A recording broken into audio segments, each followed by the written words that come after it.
Sanders podcast, the interview that happened yesterday. I'm going to give my thoughts on it. It's totally blind. I haven't watched it yet, so I have no idea what they say. I don't have any preconceived arguments against anything Bernie's going to say. I know generally what Bernie stands for, and I know that I don't agree with what he stands for, but that's about it. I'd also like to make another announcement while we sort of get people in here. We wait for people to join, so then this announcement will be available for replay for anybody watching past the time of this live. I'm live every day at 11 a.m. on YouTube and Twitch and Twitter. So this will be available for anybody who rewatches. What's up, Bentley? My cat's up here. So I'm writing a book. The book is going to be about the geopolitical struggle that Hamas is sort of waging against Israel and how that affects the West, particularly America. So the concept of the book is that Hamas is a propaganda machine, and they are exporting propaganda to the West. Their goal is to gain Western sympathy because the Western countries play such a major role in Israel's success that the hope is that they know they can't win a war against Israel head to head. There's no way that they would have, for all intents and purposes, Hamas is in the Stone Age compared to Israel's military, right? So the goal is that to manipulate the sympathies or the sympathetic nature of Western liberals to cause them to pressure their governments to sanction or embargo Israel and strangle them both economically and militarily so that they are forced by default into a sort of concession with Hamas. They'll give things up and end the war. So that's their goal. But there's a dichotomy here. Hamas is like a flour mill, okay? The American communists, the communist organizers of anti-Israel protests that you'll see all around the United States, are like a bakery, okay? They have totally different aims. The goal of Hamas is to export propaganda for sympathy in the West, export flour. The goal of the American communists, the people who organize all of the protests that you see online, the ones at UCLA, the ones at Berkeley, the ones at Irvine, the ones at Columbia, those people have a totally different aim. Their aim is to export bread. They want to bake bread. Okay, that bread is their own unique propaganda. The flour from Hamas is the propaganda that causes Western liberals to be sympathetic towards their cause and dislike Israel. The bread produced by American communists, or insert European country here, is to make Western liberals dislike America, dislike the West, and most importantly, dislike capitalism. So one cannot exist without the other. Basically, in order to have a flour mill, in order for a flour mill to have a purpose, you need to have a need for it. You need to have a bakery. Somebody's got to be making bread, otherwise having a flour mill would be pointless. Nobody would be making flour because there would be no bread. Okay? Without flour, you can't have a bakery because you need flour to make bread. One cannot exist without the other. Hamas does the legwork. They produce propaganda that demonizes Israel. The bakery, the bakers, the American communists, the organizers of the protest, then take that flour, that foundational propaganda, and they twist it, not just against Israel, but against the entirety of the West, and they make a revelation to the American liberal. They teach them that the reason for all this pain and suffering is because of capitalism and its imperial tendencies. Okay? That's what they teach them. I've spent intense amounts of time at the protests. Really, Bentley, you just walked over my soundboard. I spent intense and intimate amounts of time at the protests, hundreds of hours, both undercover and out of cover. I know these people. I've walked as one of them. For all intents and purposes, I was a bread eater. The Western liberal that's attempting to be converted by the American communist, that's using the foundational propaganda built by Hamas and twisting it to their own narrative. And furthermore, like, building upon this is, you can't make bread with just flour. You need additional ingredients. Eggs, yeast. The eggs and the yeast are the idea that America is funding a genocide in Gaza, and that the Western liberal is responsible for it, and that capitalism ultimately is the cause. Okay, so that's the whole idea of the book. I've spent intense amounts of times at these protests, undercover and out of cover. I've walked among them. I have been somebody who is, for all intents and purposes, like I said, the bread eater. Somebody who is attempting to be molded by the American communists, or at least I was posing as one of those people. So yeah, I documented everything. The book's gonna have lots of pictures, obviously lots of words as well, mostly words, but it's gonna have pictures of the things that I documented when I infiltrated the encampments. I went to Berkeley. I went to UCLA a lot. UCLA was my stomping ground, and UC Irvine. And inside, I found tons of propaganda. The most common symbol, other than the Palestinian flag, was the hammer and sickle. Their literature that they distributed inside the encampment was all communist literature. There was very little talk at the assemblies about Gaza or the war. It was all about race, gender, ableism, LGBTQ issues, etc., right? So they lured them in with be self-righteous and help people in Gaza, and then they tell them, well, you're actually oppressed too. Communists always create this oppressed versus oppressor dichotomy. So they lure them in with the self-righteous cause of helping people in Gaza that are being genocided and slaughtered. They're not, but that's what they teach them. And then, of course, now they teach them we have the solution to that issue, and the solution to that issue is socialism. And that's how it works. Like I said, I've spent time posing as one of the people they're attempting to convert. This is exactly what happens inside these encampments. The longer they go on, the more and more radical they become. I noticed at the beginning, it was sort of, if you supported Hamas, you were a leper. It was crazy to support Hamas. Nobody did it. It was totally socially unacceptable. But now, on the left, it's become totally socially acceptable. They install mind blocks into people's brains. Like, for example, resistance is always justified. That's a mind block. You're not teaching this person that no matter what a person does, as long as it's in the name of resistance, it's justified. A black person living under slavery in the United States could go and murder 1,000 white babies and burn their corpses. And so long as he's doing it in the name of resistance, it's justified. Right? But that's not how it works. Acts of resistance can absolutely be unjustified. If you murder innocent people, that's always unjustified and immoral no matter what. But that's not what the left will teach you, and it justifies Hamas's actions. And once that mind block is installed, it's totally socially acceptable to support Hamas. Resistance is always justified. They're in this resistance group. So that's what the book's about. I hope you guys sort of I hope your interest is piqued by that. I'm in this, just about to start the third chapter. Got roughly 30 pages. And the intro is describing this whole dichotomy of the flour mill and the bakery and how it all fits together. And then I go in the first chapter and start talking about my infiltrations, what I observed inside the encampments, and how that sort of translates to the flour mill bakery analogy. So I hope it's interesting for you guys. And yeah, we're gonna react to Bernie Sanders and play Fortnite, and that's gonna be that, guys. So. Yeah, the slave revolt in Haiti, nobody talks about how unjustified it was. Yeah, exactly. Okay. All right, I'm going to start this live, or this dates I want to tell you about. We will be in Lafayette, Louisiana, Thanksgiving weekend on November 29 at the Cajun Dome, baby. Been friendly with the Democratic Party over the years. He's been a congressman, a senator, a presidential candidate, and he's one of the biggest lightning rods in American politics.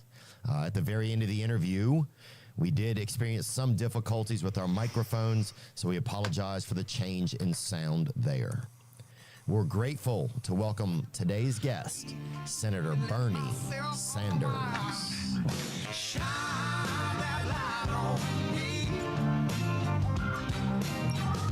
sit and tell you my story.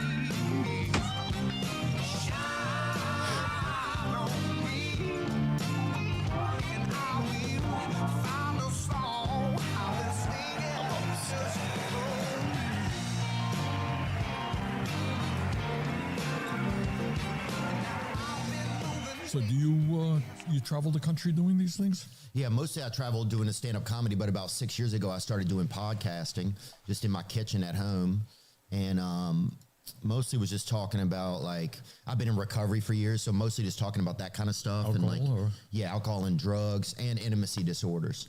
So a lot of that kind of stuff, and then we started having guests after about 2 years, and went on Joe Rogan a few times, and that helped boost the steam, you know.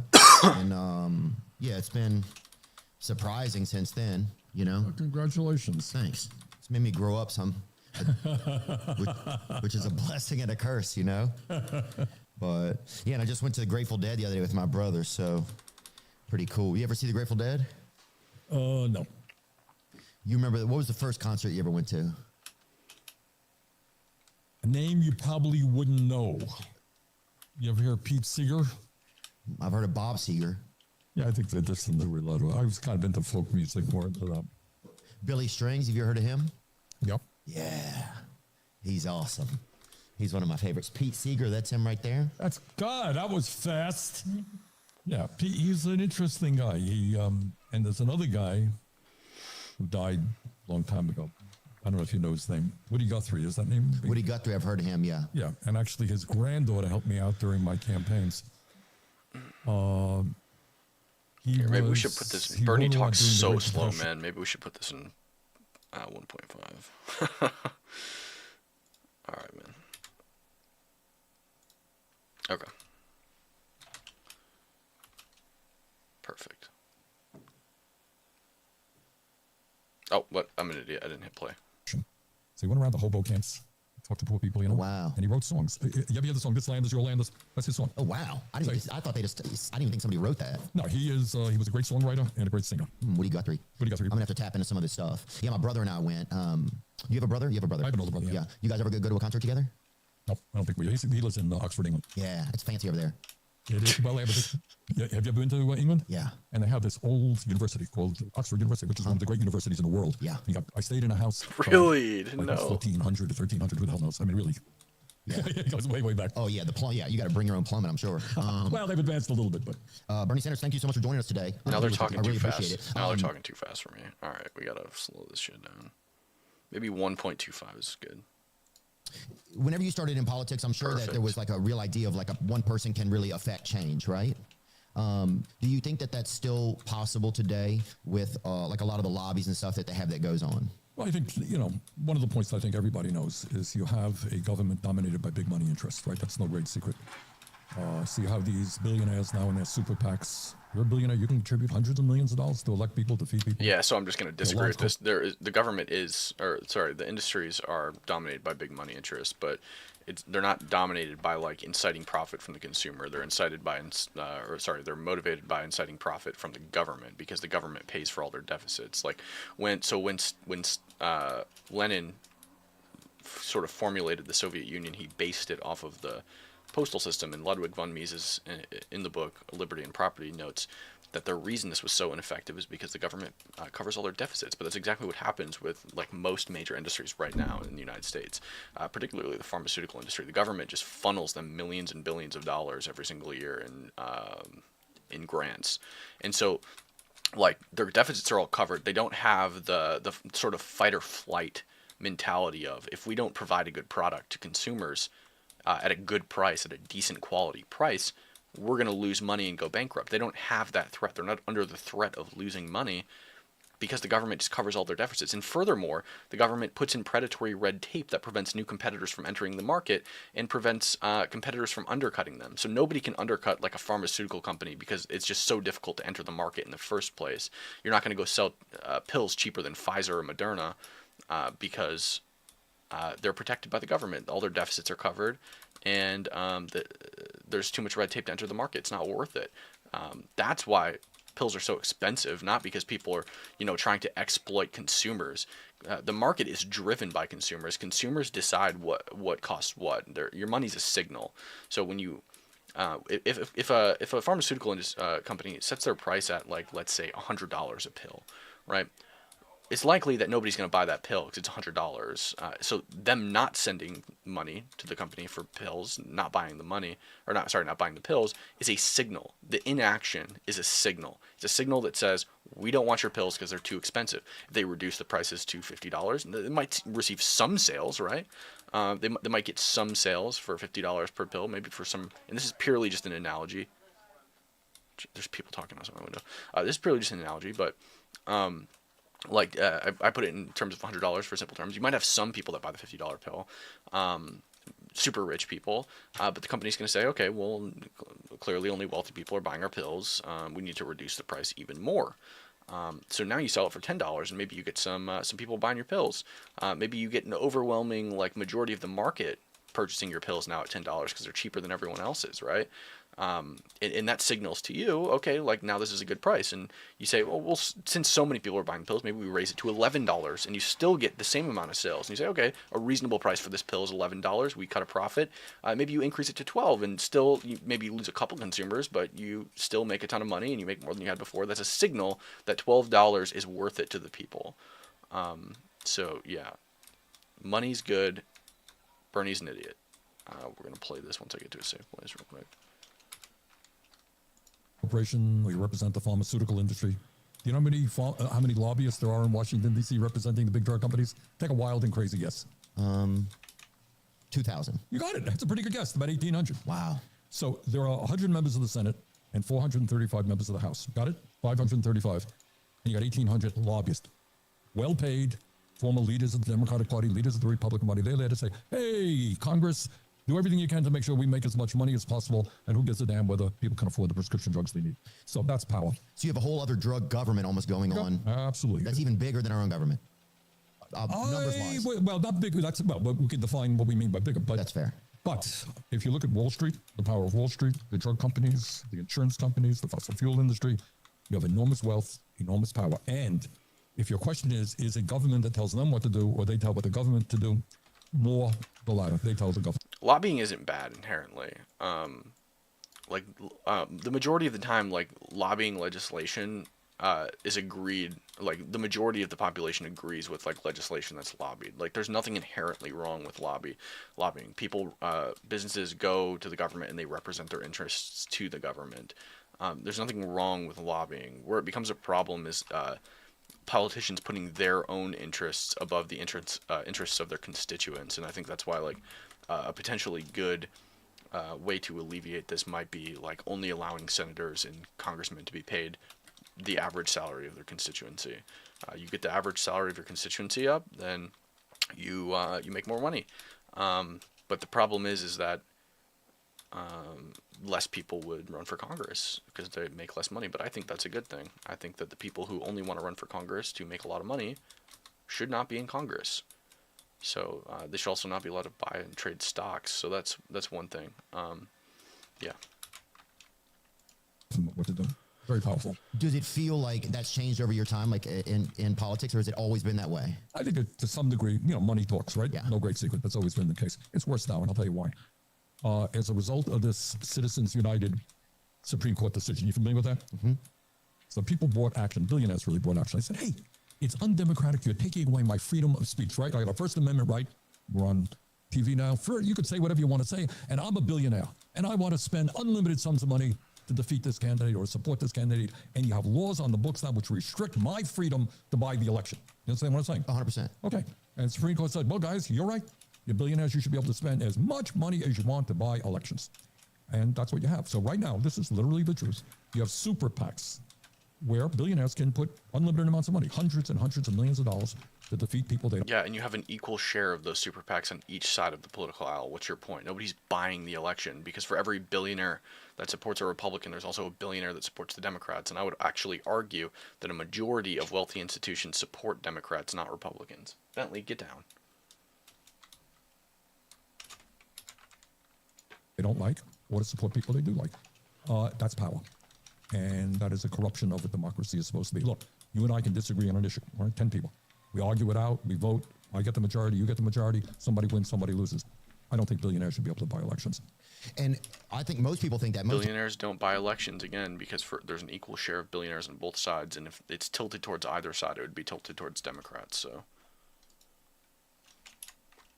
people are like, why are corporations or companies allowed to like give money to candidates and influence elections, right?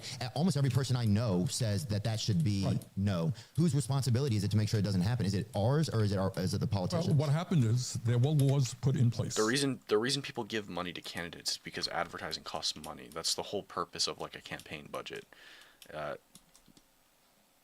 Candidates need to advertise their policies and their platforms. Newspapers will not do it for free most of the time. Unless you do something crazy to make the news, right? And a lot of the times the coverage won't be good or bad, or won't be good. So like, they need an advertising budget to advertise their their platforms. We work in a digital age, hyper-partisan digital age where the newspapers aren't fairly reporting on things. And so you need to market your campaign. Like this is just the status quo. Like there's no changing it. Not as strong as I would like, but did limit the power of big money. Yeah. Okay. And what that Supreme Court decision said is what Congress did was unconstitutional, denied big money their freedom of speech. If you're a billionaire, you have freedom of speech. That means you can run ads all over the day and to beat Bernie Sanders, beat anybody, and that's what happened. So what we have got to do now is once again pass legislation. But they didn't though. Bernie, like, what do you mean beat Bernie Sanders? You're claiming that you had all these money interests against you, and yet you still win your campaigns. So what are you talking about? You're the evidence. You're the evidence that what you're saying isn't true. Like you are the living, breathing evidence that exactly what you're saying isn't true. Legislation that will do that. Are there politicians that aren't viable, kind of, or aren't influenced by lobbyists? Of course there are. There Yes, are. Yeah, and there's some very good people, but many people look. Just to write an example, you're running for election, okay? Your opponent is spending millions of dollars. These TV ads are up there, all right? You think you're going to stand up to powerful special interests who say, Theo, listen, I like you, but you're going to take that position on that issue. I got to be running millions of dollars of ads against you. What do you think you're going to do if you want to get elected? You can say, well, go to hell. I'm going to do it anyhow. And many people do. You could just drop your primary candidate. You could just, if you're the DNC and you're worried that your candidate's going to win because Trump's running millions of dollars of ads against him and super PACs are running millions of dollars of ads against him, you could just undermine the entire primary process, drop your candidate and install a new one after millions have already been spent running against the previous candidate that actually won the primary. That's an option. Or you run the risk of seeing that kind of money. Okay, Bentley, you got to get down, girl. Or you then have to find a lobbyist that has an Down. interest of yours, and Go you have lay- to try go and lay fight down. back. Which is a pretty pathetic thing, right? Right. So to some degree, what you have right now, it's a funny kind of thing. It's, let's say you were running against me. It's not you against me. It's your moneyed interest versus my moneyed interest. That's what super PACs are. Yeah. Now, corporations cannot directly contribute to your campaign, but big money interests, billionaires, can contribute to a super PAC. So you have all these. What I would say to you, people watch the show here, look at the ads that are on television. They'll be underneath it. You'll see paid for by supporters of the American way of life or whatever the hell it is. Yeah, kind of like this, right? Hold up. Let's check this out real quick. I actually just saw something very similar to exactly what Bernie's talking about right now. Just yesterday, actually.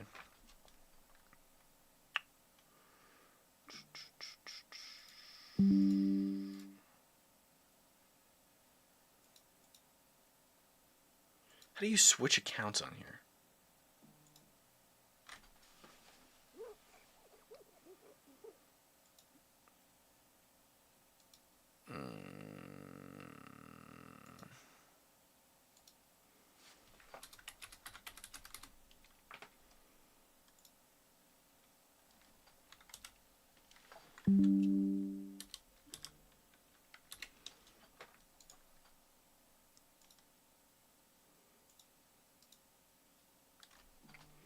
Okay.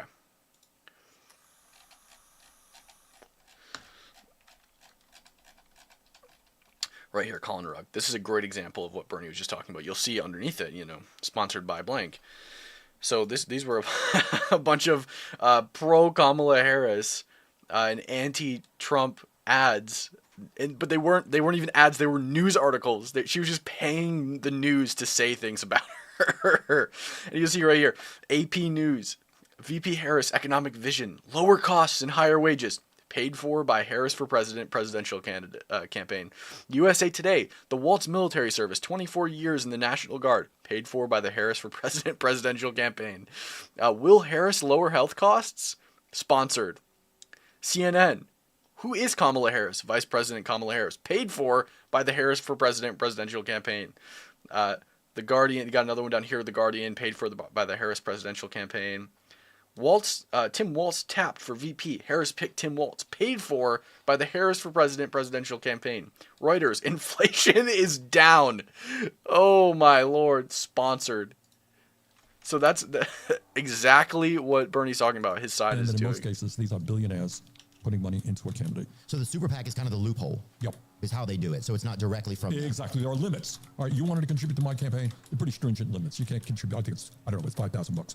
best I can help you out with is $5,000. You might show up and shake my hand, but when the rickshaw hits the road or whatever, you're going to be working for the big dogs for the cash. That's the way the system works. And how do we change that? Well, first of all, this campaign finance reform is a big deal. Just this one issue, and I'm glad you raised it. We got to do away with the citizens unit. We have to have restrictions. Okay. When I ran for president, the average contribution was $27. Okay, roughly speaking, and we got millions of people that contribute. So I think there has to be a real stringent limit on the amount of money that any individual can put into the political process. And I also believe that we should move to what we call public funding of elections. You're a candidate, right? You want to run for governor, you want to run for senator. If you show that you have a certain amount of support, you got X number of thousands of people willing to put $5 into your campaign, you can be able to get public funding, and there's a limit at how much you can spend. These are not radical ideas. They exist in many countries around the world, actually. Yeah, it's pretty normal. Do you think that our election process is still democratic? Do you think it's still... Yes and no. I mean, you want to run for office. Can you? Yeah, you can. You get a certain number of signatures. But if you're going to win, and I have 10 times more money than you do, I will beat you 95% of the time. Wow. I mean, that's a fact, right? Right, yeah, 100%, you'll beat me. yeah. Maybe if you're really an exceptional candidate and I'm a real idiot, you will beat me once in a while. But by and large, the money people will win. So if you're asking me, are we a democracy? In one that's sense, not true either, because both sides you have can run money, for man. office. You can raise your issues. On the other hand, in terms of who has the real power, money people do. And I use the term oligarchy.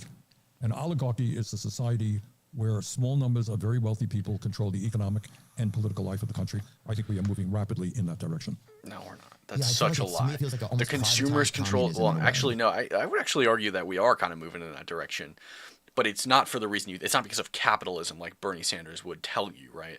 We're not moving in that direction because capitalism bad. We're not moving in that direction because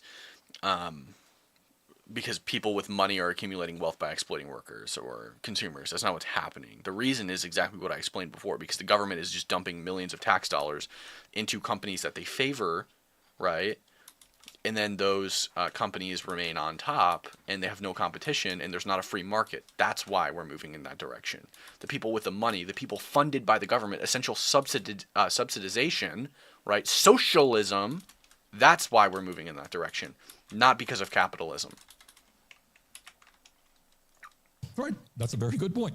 It's a very We've good, nationalized that's industries in the United States. Yeah, and I don't know exactly effectively. sometimes everything of what communism is and what socialism is, but Particularly sometimes that's how it feels. pharmaceutical. well, let me give you an example. Can I pick up on your Yeah, for point? sure. Okay. I believe we are the only nation on earth, major nation, wealthy nation, that does not guarantee health care to all people. Okay? Get in your car, go 50 miles where you are sitting right now in Burlington, Vermont. You have a terrible automobile accident. You're in the hospital for a month in Canada. You know That's what not the true. bills He's come so out? lying. You are absolutely guaranteed health care in the United States. That's a lie. You are guaranteed health care in the United States. What's the difference between the United States and other countries? When you get health care, you have to pay for it. That's the difference. A doctor will see you. A doctor will see you in the United States regardless of whether you have insurance. They will see you regardless of whether they perceive you to have money or not. They will, if you get in an accident and an ambulance brings you in to a hospital, they will treat you. There's no scenario where they don't treat you, especially EMS, right? They will treat you, but you have to pay for it, right? Because if you get yourself hurt and you employ a service from another person, that service costs money. The person has to get paid, especially if you want them to provide high-quality services, right? If you just nationalize everything and the government pays for everything at a price that they arbitrarily choose, the healthcare industry has no incentive to provide good services. They can just do a shit job like the DMV, and they're all set to go, right? No incentive to provide good medicine. So that's the issue here. Healthcare is provided to everyone in the United States, but they have to pay for it. Zero. And for the reasons that I previously outlined. Right? But also, do you know like what happens in Canada when you go to the hospital? Their system is arguably way less efficient. Fund police departments, fire departments, and libraries. Okay? You got to pay taxes for it. But at the end of the day, it is less expensive for your health. You follow what I'm saying? Yeah. Okay. Yeah, because you're a proponent for healthcare for all, right? Absolutely. And yes, and you always have been. And but how the system seems so rigged because you have like one of the number one causes of bankruptcy in America is medical debt, right? Yes. Unbelievable. Like people can't, people, they go in, they don't even know the cost. They sign an agreement that they're going to be billed later, right? It's like, and then they get the bill and it's astronomical and they spend the rest of their life literally a slave to the healthcare system or to the medical billing system or the dealing with their insurance, and not to mention they're sick. So the added stress of that, it just feels like something so much better could be done. That is so pathetic. This is also It's not so true. This sick and comes so from a cruel. study that happened a long time ago. This comes from a study that happened was written a long time ago. I read the study, but like I said, it's been years. So if I remember correctly,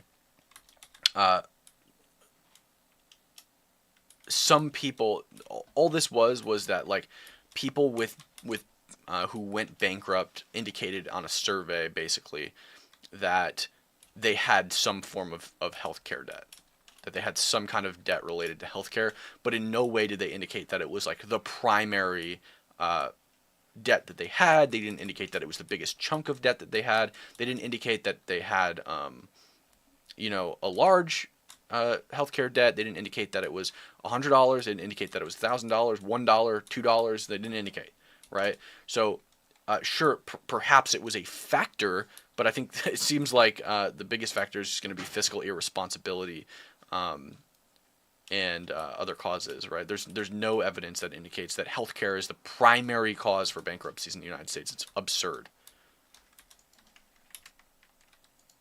We did a hearing on this, and roughly speaking, and I know the viewers will think this is like hard to believe.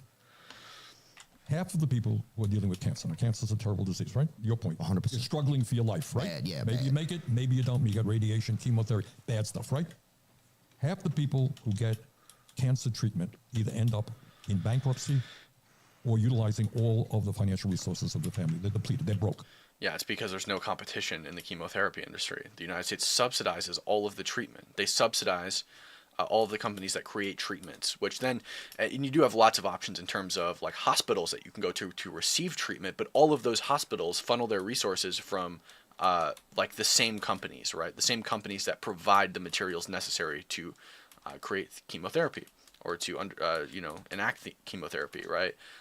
So since they're paying such a high cost, they also have to charge a high cost to the people that are receiving chemotherapy. If the government stopped funneling billions of dollars in private in government grants into pharmaceutical companies, covering their deficits and preventing them from going bankrupt, and cutting some predatory red tape and allowing new competitors to enter the market, you'd have much cheaper care. But we refuse to do that. We have essentially socialized the healthcare industry in the United States, and it's been disastrous.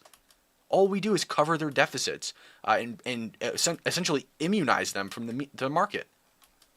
Market functions drive prices down when the market is allowed to function as it's supposed to, right? But it doesn't do that in the United States. We've socialized medicine effectively. We've done just what Bernie Sanders wants to do, and it's been absolutely disastrous. It doesn't help anybody. It makes everything worse. So imagine that. You go into Abolish the hospital, government grants for private companies. You're worried to death, right? Your friends, your family are worried. And then on top of that, what are you worried about? Oh my God, what, I'm going to have to sell my house? Or I have to go bankrupt in order to pay medical bills. That is insane. Yeah. And it adds, if you're trying to deal with cancer, then you got to worry about financial stress. Think that's going to make your condition any better? No, the worst. Think about it like this. Think about it like this. You don't do dumb shit. It's all a rigmarole. You don't do dumb shit because you don't want to die, right? You're not going to go play in traffic because you don't want to die. Okay? That fear of dying keeps you alive. It keeps you going. There's a garbage can moving outside. It keeps you alive. It keeps you going. It prevents you from doing stupid things that might get you, hurt, right? For businesses, this is analogous to going bankrupt. Businesses don't do, in a true market function, don't do stupid shit that will get them bankrupted. They don't do stupid things that will get themselves bankrupted because they want to survive as a business. They want to turn a profit, right? When you've abolished the fear of going bankrupt from pharmaceutical companies by subsidizing the entire industry and covering all of their deficits and providing them with millions of dollars, immunizing them from bankruptcy, they no longer have that fear. They don't have to give you low prices. They can charge you whatever the hell they want. It's an inelastic demand for healthcare. You need healthcare no matter what. And when you have 4 companies running all of the pills in the country and all of them are enforced by the United States government and all of their deficits are covered, they're going to charge whatever they want to charge. They're not going to charge based on the indicators that you send with your money, right? Because there's no alternatives for you to indicate. You've abolished the indication because there's no companies that are charging less, and thus you're not sending indication to the company that you don't want to pay this price. You have to have healthcare, and they're immunized from going bankrupt, and they don't have any competition, so they can do whatever they want. That's the problem. It's not capitalism. It's not greedy businessmen. It's the government corrupting the private sector. That's the problem. It's constant stress. But how is it set up like that? Like, what is the gimmick between insurers and the hospital? That's the thing I don't know. What's going on? Let's take it a step further. Okay. Let me talk about the Canadian system. All right? Okay. Simple system. You pay taxes. And progressive. The more you make, the more you pay. But everyone pays taxes. All right. Bad. End result is You don't walk into punish hospital, people for sign your making name, money get and all the innovating. treatment. That's It's terrible. good quality healthcare. That's a great way You to don't have a really argue with shitty country. insurance companies. You get the care. And that that's the why doctors Canada need. You need relies on us end for of everything. discussion. This is In my exactly view, why that's the way industry it comes to should the be United used. States, not Canada. Spend. It's not just that the insurance companies make huge profits. They do. Not just they pay their CEOs exorbitant salaries, which they do. Everybody's got to fill out. Yeah, 1,000 CEOs should different be paid forms, right? exorbitant salaries. The executives are a market just like buying food is a market, right? Executives are high quality leaders. They lead companies. They bring success to companies.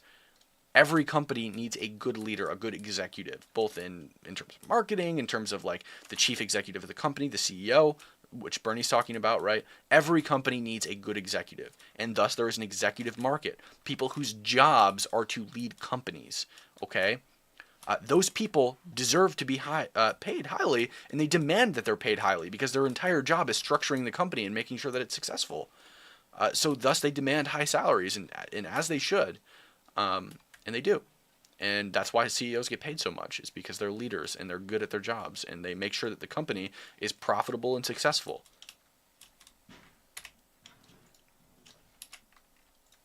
Goes crazy, filling out forms to see what you're entitled to, what you're not entitled to, deductibles, right? Yeah, the bureaucracy. It's ridiculous. Right. Is that called bureaucracy? Yeah. Yeah, that's exactly what it is. All right, so look, you may have health insurance. Bureaucracy. But I just talked to a person the other day. We had a meeting. You know what their deductible was? $13,000. What does that mean?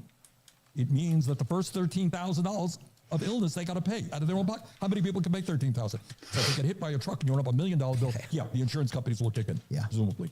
All right, so the whole idea that healthcare in America, unlike every other major country, all right, go to Europe, go to Canada, go to many Latin American countries. It is a bloody right, not a privilege, and that's what I think it should be. So we have a system that works very well for the insurance companies and the drug companies.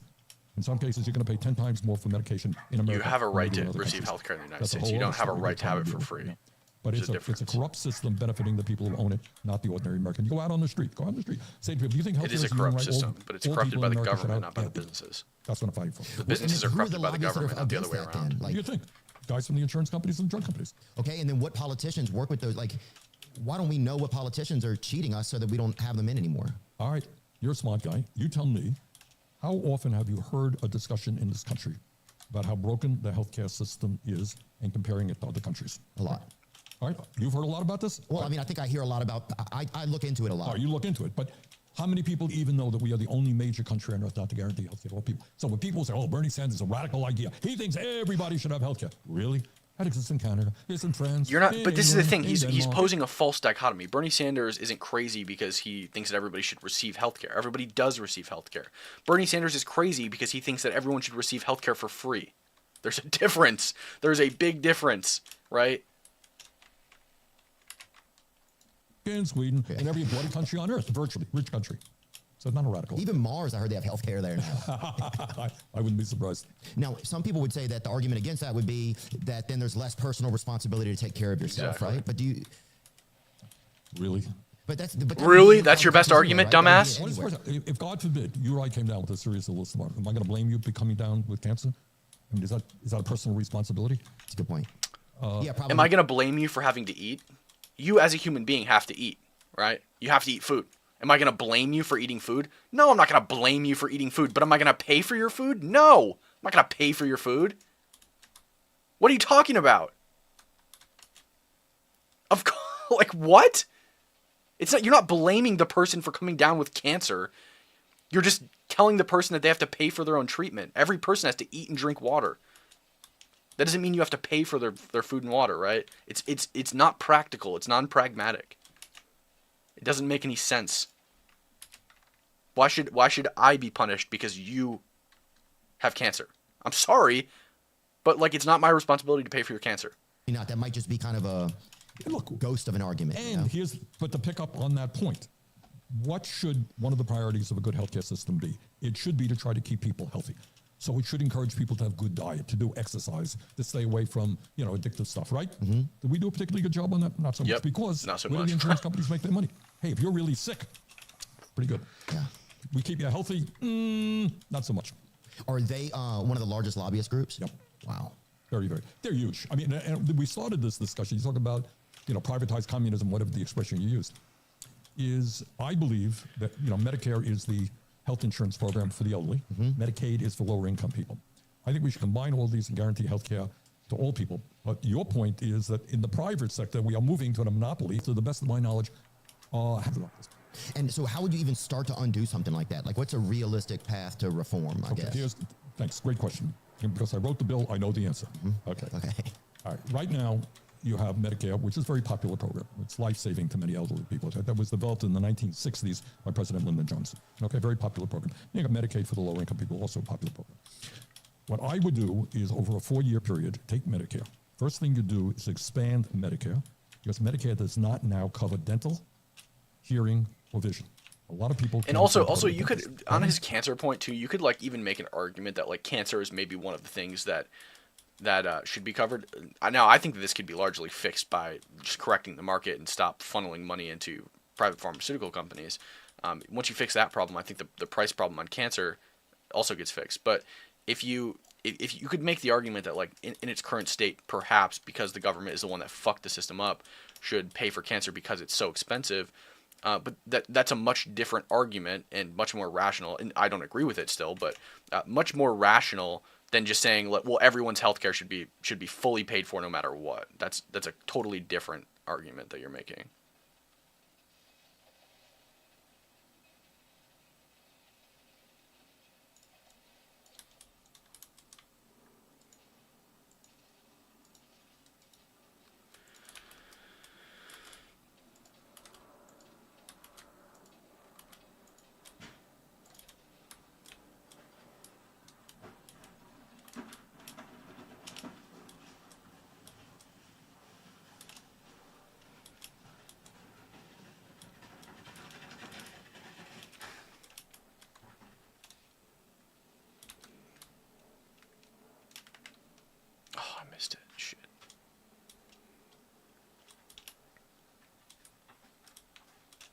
We got to play this.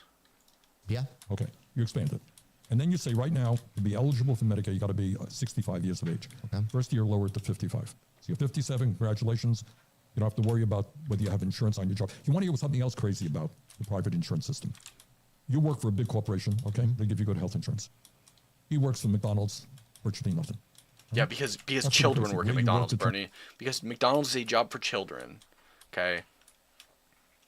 If you become a manager, like a regional manager at McDonald's, I'm sure they give you health care, right? But working the counter at McDonald's is a children's job.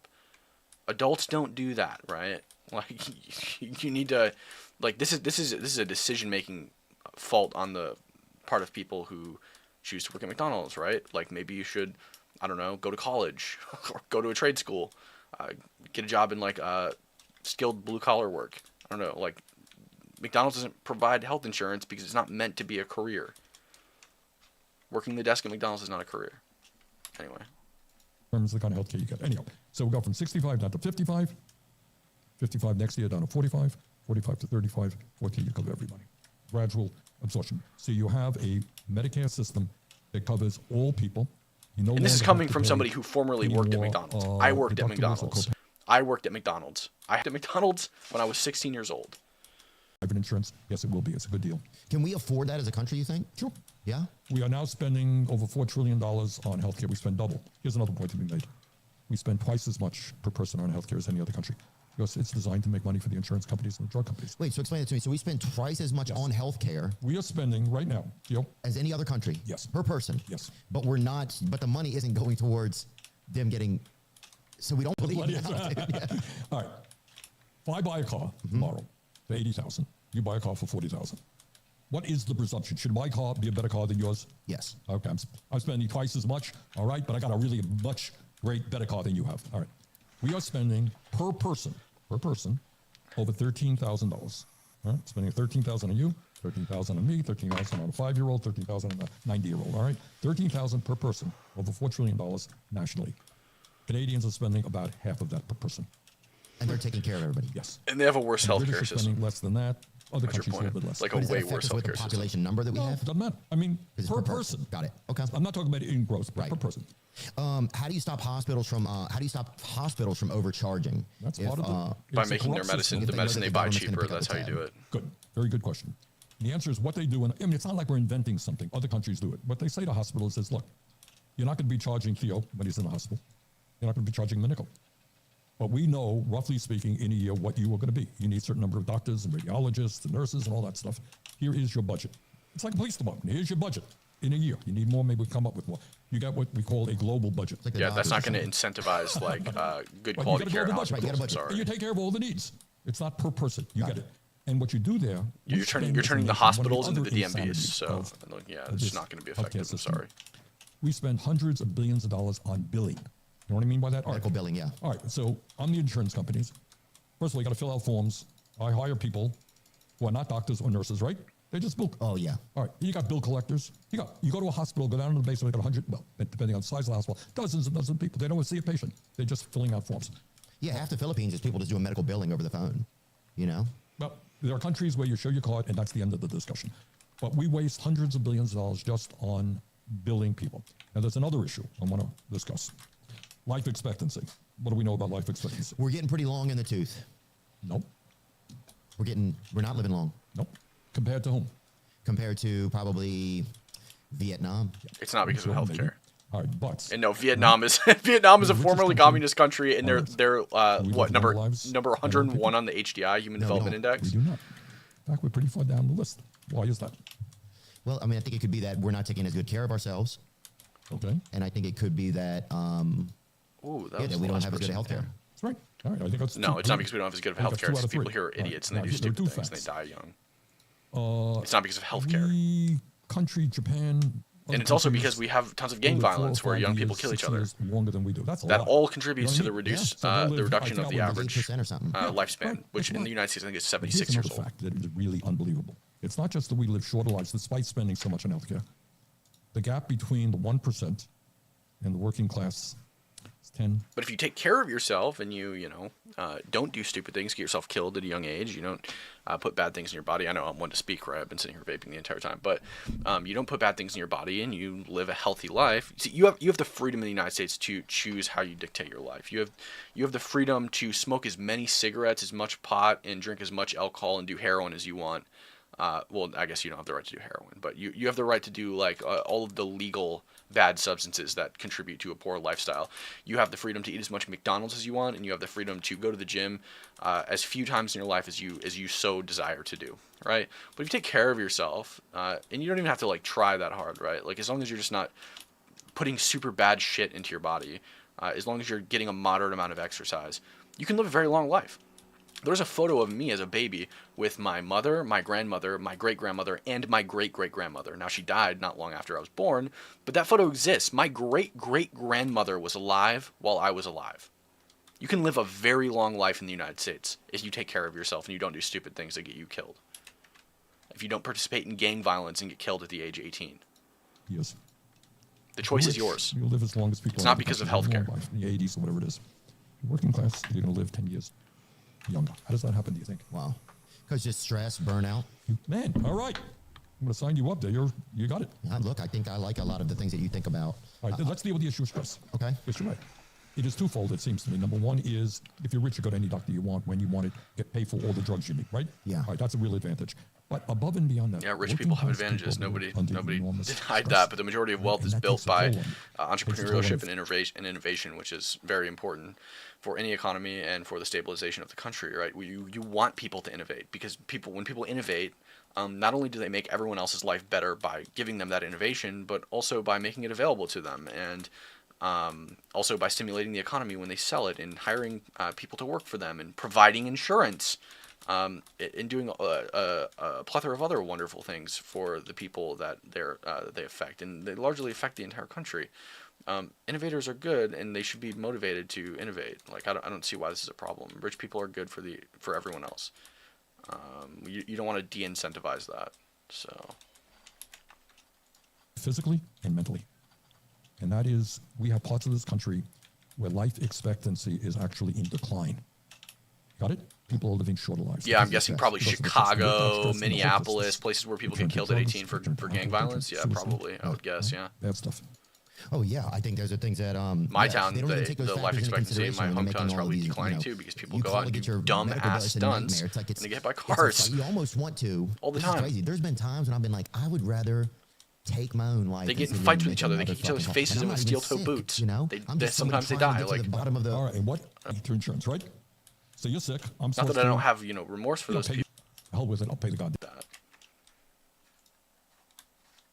What if recording high-quality content, editing like a pro, and streaming like a star was as simple as hitting record?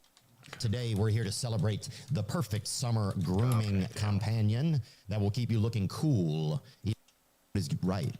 Well, it's all that I can tell you is money talks to a large degree. And it's not to suggest that, members of Congress are evil or terrible people that want people to suffer. They don't.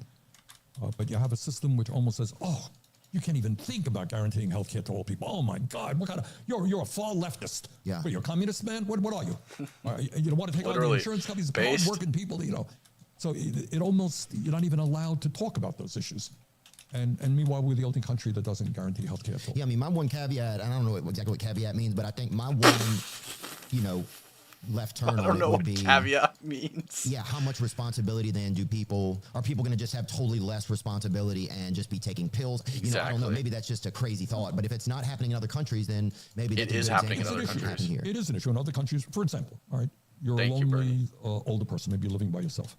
I'm feeling lonely. Maybe I'll go to the doctor, right, when I'm not really sick. Oh, right? yeah, for sure. Will people abuse it? Yes. Happens all the time. My dad was a paramedic. And he used to get calls all the time where, like, elderly people would call him to the house. They'd call 911, and they'd dispatch an ambulance because they said they were hurt or something. And they would just be like, hey, can you help me get my my book off the top of the fridge? And they would try to just talk to EMS, like, because they want somebody to talk to. Happened all the time. My dad would tell me about it, so, yeah. So no system is perfect. Right. But the bottom line, as Americans, we have to answer a very simple question. Is healthcare a right of all people, whether you're rich, poor, and if you don't got to pay for it, yes. the rate of that happening is going to go up. Other places that we spend our money, it would be very hard not to say. And those people are under what plan? Spend it there first. It's just fucking unbelievable that we're this powerful of a country, and we don't have it's like we lost our emotional. That's a good point. And I'll tell you something else. Let me get off of healthcare for a second. Okay, well, before we get off, I know that you guys have a bill, because I have a group that I've worked with, done volunteer stuff with, called Power to the Patients, right? Good. And it's notating the prices of, like, say you get an MRI, like the hospital now has to let you know that the MRI is $700, so you can call the hospital down the street and see that there it's $550, so you can make a choice, so you know up front. That's good. So you're not getting a $10,000 bill later on. You got it. It's called the transparency bill. Transparency bill. And is it passed? This is the laziest content ever, just re-uploading old videos and calling it live. Braun from Indiana was a Republican. I'm not re-uploading old videos and calling it live. And look, it's exactly the issue. People walk into an emergency room. They walk into a hospital. You have any idea? Here, Theo, this is what we're going to do for you, blah, blah, blah, blah. And you come out and you drop dead because you see a bill of tens of thousands of dollars, right? That's the crazy part. Yeah. I mean, people go in surgery. They come out hundreds of thousands of dollars in debt. It is. It's insane. All right. And the point is, look, I should have the right to know. You want to hear? You think it's crazy? Let me tell you how crazy. It's even crazier than you think it is. Okay. You have Blue Cross insurance. I have another insurance company. Same hospital. You go and get an MRI. Your insurance company will pay $500. My insurance company pays $700. So even in the same hospital for the same treatment, the price is different. Not to mention different hospitals. Yeah. Well, it's just wild that they can do that. It's almost like I'm going to go to the grocery store. I'm going to get an apple, right? I'm going to eat it, and then after I eat it, you're going to tell me how much it costs. You got it. That is. And they're like, it's $400. You're like, is it from the Garden of Eden? But it's even worse. You're exactly right. But it's even worse because you had to go to the hospital. Right. Yes, it wasn't a choice that you made. I know you guys had launched an investigation, even because this is kind of current, about Ozempic, right? And the cost of Ozempic in different countries. Because I was dating a girl, or not dating, but we met, we met guys. a couple times. At I night think or we're whatever. gonna It's like probably gonna she wrap was it up leaving here. one morning to drive to Mexico. It's getting boring. They're just talking about random stuff now. We're gonna edit here. I'm gonna be debating again in a little bit. I gotta deal.